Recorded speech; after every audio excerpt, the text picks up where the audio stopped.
Let's hear the autobiography of Ivan Marquez, a 30-year-old born in Vallecas, narrating how there is always someone in your life who is after ruining it. In 2001, Ivan served as a valet for a club in Madrid while living in his small, shabby house. He narrates how his dad was rich after he opened a wedding and banquet venue by taking a loan from the bank. However, the next year an economic recession caused a downfall that they still haven't recovered from, leaving his father to whine about how people steal money these days. Ivan always believed that even though he wasn't the smartest in class, he got new ideas popping into his head. In 2002, the real game for Ivan started when he came across a very hammered Mr. Linares in the club. Instead of just bringing his car back, Ivan offered to get him to Brussels by road in the shortest time for 300 euros. Linares offers to pay 500 if he gets the time to shower after reaching. Zooming through the roads, Ivan gets Linares to Brussels on time, but only pays him 300 euros. Luckily, that wasn't his entire plan to begin with. Ivan approaches the woman, Anne, whom Linares just met, and claims that Linares has been stealing from them. The woman backs up and counts the money, and indeed, it is less than what they expected. Ivan tells her he can do whatever business she has in a better way since he is trustworthy and a good driver. She offers him a job worth 10,000 euros. What no one knows is that Ivan opened the briefcase while Linares was passed out, took out some cash, and accused Linares of not only earning some money, but also stealing his job. He delivers a horse at the O'Charazes. The man tells Ivan to be discreet, trustworthy, and professional in his job after knowing it is his first one. Ivan was traveling back with his 10,000 euros when two policemen surfed through his car and smacked his head on the car even after his cellar story. Ivan threatens them to call the Spanish consulate and figures that they are men sent by Anne to test him. Meeting Anne, she doesn't disagree and claims now she trusts him. After partying a little too strongly with Anne, Ivan goes to Anne's residence the next day and gets to meet her husband Francois. After this, Ivan becomes a Belgian courier, transferring money and diamonds here and there in luxury cars. The reason is Belgium has the most world transactions yet. Only 2 officials guard them. With every influential person wanting to convert their money back into white, they didn't find any difficulty in executing their plan. Paco Escamez, known as Mr. 3%, the middleman between the Belgians and the Spanish. Escamez collected all the dirty money from the rich and sent it to Belgium by taking a 3% commission out of the amount, not forgetting to mention the dirty money coming from the taxpayers. A fancy meeting with Anne reveals that Belgium is not safe for them anymore. Ivan decides to learn how to convert the dirty money into white money. Ivan learned from a perfect team and system on how to launder money. Also, he could go behind the back of Escamez and steal his clients. How he did it is rather questionable. The hotel he visited had a couple acting all cozy, but later Ivan found out that the man was cheating on his wife with another woman. After stalking them for a while, he decided to get to their rooms but got caught by one of the guards. However, Ivan seems to have come prepared, and there seems to be no person left who isn't looking for a chance to earn some extra money. Ivan pays the guard 10,000 and gets him on board to install a secret camera in the man's room. Ivan had plans to use the obscene videos for some long-term benefits, and even got an unexpected partnership along the way. The guard, Yannick, had the strength to handle problems easily and party hard, both of which Ivan required. Using the excuse of visiting his mother, Ivan took a week off and went to Okana's residence. There, he pretended to know Okana before taking him aside and showing him the obscene video. Instead of asking for money, Ivan asks him to put in a good word for him to the people wanting to convert their dirty money.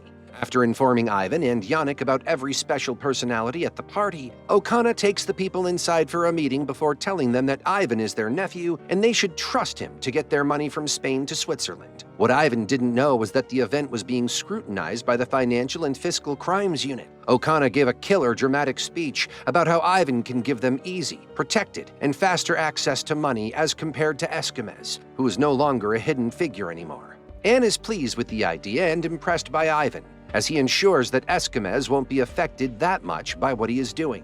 He later visits his family where he gets into a heated argument with his father on the confrontation about how he is getting all his money. He considers his father a loser for working honestly his whole life, leaving them all hand to mouth and just fighting and blabbering against the TV screen all day. His mother silently supports him and is glad that he is thriving. Heaps of dirty money had been flowing around the country at that time, and Ivan and Yannick were making a pretty good part out of it. They were seen in every gathering linked to Okana and luring people to join them.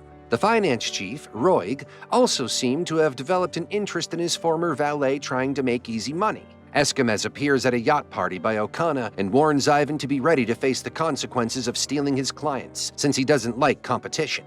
On the way back, some goons block their way, beat the two up, and leave with their car as a warning to leave Marbella. Deciding to change their strategy, the duo visited Esquimez on the front and asking him that they aren't leaving the place, but they will keep their clients and he can keep his. Ivan offers to pay a 10% commission for his clients stolen from Esquimez. The deal settles on 30% for the first 2 years and 20% after that. After the deal, the guys and Anne keep making money and living their lives to the fullest for the next 2 years. Anne visits Ivan, wanting to warn him to not be so reckless, as it is affecting the business. This offends Ivan, who has been bringing much more money to the business for the past 2 years, but his unnecessary anger is clear proof of what is being affected. Anne tells him that the police are after Esquimez and those who have been close to him are in equal danger. This gets Ivan serious, and he thanks Anne for the heads up. After Anne leaves, he inhales some coke, which makes him paranoid rather than relieving him. He looks around his room frantically in fear of having cameras or microphones attached to it. The paranoia, however, increases with every passing moment, making him feel like cars are following them as well. Yannick tries to calm him, but one of them is indeed true. Even after Esquimez's multiple warnings, Ivan still hits on his daughter and manages to have her agree to go on a date. After the party, it turns out that the car was indeed following them, so Ivan confronts them and decides to visit their boss. The boss is none other than Roig. Initially, the two of them are in denial and pretend they don't know what is in those bags, but once they know, they are doomed. They take up the option of snitching on everyone else and getting free.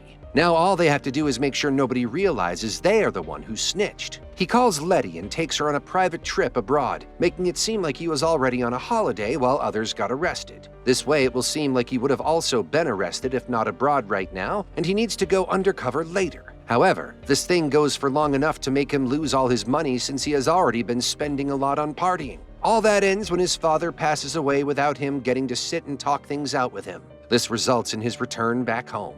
After a good amount of time back in the lower class, an opportunity finds its way to him. He was in a club when he saw some guys taking money from the owner. His gut feeling called it a business opportunity, so he started following the guys. He visits O'Connor in jail to ask about who those guys are. O'Connor tells him that the man is named Yao Ming and works on wholesale imports by saving customs duties by sending items illegally through airports. O'Connor tells Ivan that Yao Ming will always hear him out if he gives a good enough idea. With that, Ivan talks to Anne and she tells him that the situation has reversed and people now need to bring the money back to Spain from Switzerland. Ivan already seems to have a solution for that. They pay a visit to Yao, asking him to transfer the money from Switzerland to China, and then they can transfer it to their accounts, all with the well-known 3% commission. They convince Yao by paying him 3 million euros in advance. The work with the Chinese begins with a smooth flow until things start to mess up once again.